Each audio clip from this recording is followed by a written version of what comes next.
Haurtzaro ikastolak, Oiartzungo Haurtzaro ikastolak, eta hain zuzen ere lehen klasea 1997 urtean eman genuen.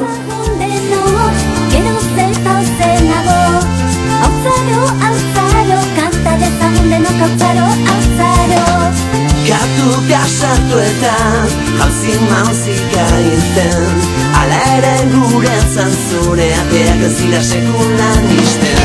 Haurtzaro, haurtzaro, gure ikastola da. Bai, haurtzaro ikastola, hezkuntza hola, txoko maitea, jakinduriaren arbola. Bai!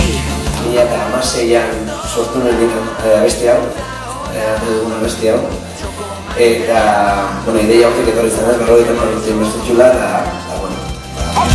listo izan zen, eta ja pasatzen diagnosika egin noski. Pasatzen la.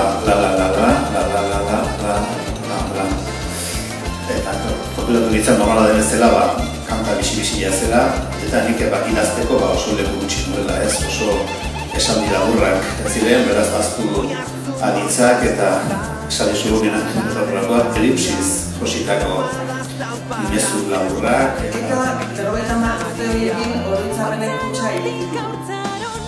Ikastolako urteak, bizitzako lehen urteak direnez, lehenengo oroitzapenak ditugun urtea izan eta lehen harremanak, lehen barreak, lehen daudelak, lehen atxarreak eta galasak egiten ditugu. Eta lehen oroitzapenak hor jokatzen ditugunez. Aurten, ikasle guraso eta lankide horien bizipenak eta ametsen oroitzapen kutxak zabaldu nahi izan ditugu. Eta horretarako, hainbat ekitaldi antolatu ditugu pertsonazkari egin behar dugu, hitzaldiak egin ditugu eta jaialdi nagusiarekin emanen diogu bukaera. Orotariko jakintzaren atea